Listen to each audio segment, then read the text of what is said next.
यह कहानी है दो मेंढकों की। उनमें से एक मोटा और एक पतला था। दोनों बचपन से ही बहुत ही घनिष्ठ मित्र थे। जंगल में दिन भर वह साथ रहते और खेलते कूदते। एक बार वह खेलते कूदते हुए जंगल से बाहर चले जाते हैं। जब वह जंगल से बाहर जाते हैं तो वे एक खेत में पहुंच जाते हैं, जहां पर एक ग्वाला अपनी गाय से दूध निकाल रहा होता है। वैसे उन्होंने गाय से दूध निकालते हुए किसी भी इंसान को नहीं देखा था, तो वे बहुत ही उत्सुक और आश्चर्यचकित हो जाते हैं। फिर उन्होंने सोचा, चलो हम जाकर देखें ये सफेद पदार्थ क्या है। ग्वाला दूध निकालता है और दूध निकालने के बाद वो दूध से भरी बाल्टी वहां पर रखकर किसी काम से चला जाता है। अब वह उछलते कूदते हुए उस बाल्टी की तरफ जाते हैं और वह देखना चाहते हैं कि यह सफेद सा पानी जैसा क्या है। तो वे उछलते कूदते हुए जाते हैं और उस बाल्टी में एक साथ छलांग लगा देते हैं। वे वहां पर मस्ती करने लग जाते हैं। वो तैर रहे होते हैं, कभी वे गोते मार रहे होते हैं, कभी नीचे से ऊपर आते हैं। वे देखते हैं यह सफेद पानी हमने तो आज तक नहीं देखा।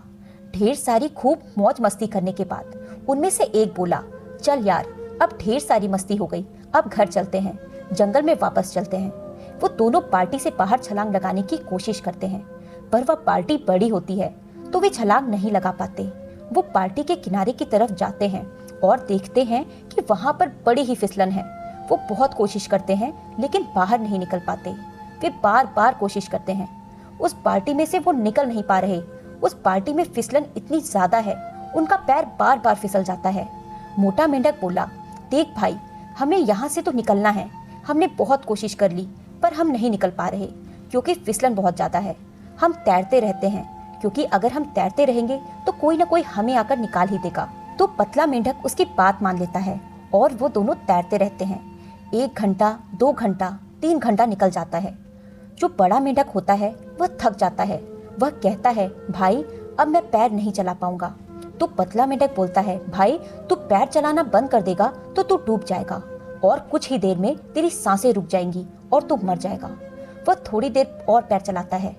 फिर मोटा मेंढक बोलता है, भाई देख, हमने एक दूसरे का बहुत साथ दिया, पर शायद आज मेरी जिंदगी का आखिरी दिन है।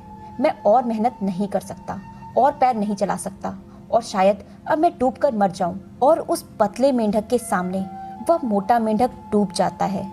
थोड़ी देर बाद वो मर जाता है।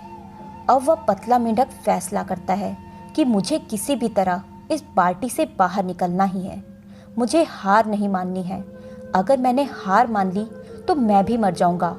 उसकी आंखों से आंसू निकल आए। वह पैर को चलाता रहा और ज़्यादा ताकत लगाता रहा। अब थोड़ी देर में अगर दूध को आप बार बार चलाते रहोगे तो उसमें से मक्खन निकलने लग जाएगा।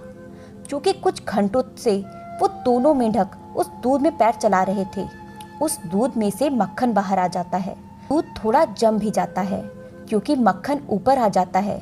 जमने की वजह से अब मेंढक देखता है कि दूध गाढ़ा हो गया है।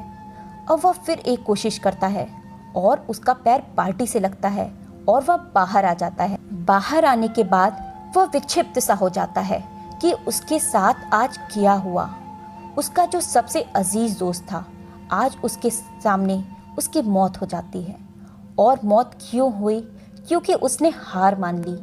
अगर वह थोड़ी देर और पैर चलाता तो वह आज भी जिंदा होता, वह भी बाहर होता। वह मेंढक बाहर निकलता है और जंगल की ओर चला जाता है।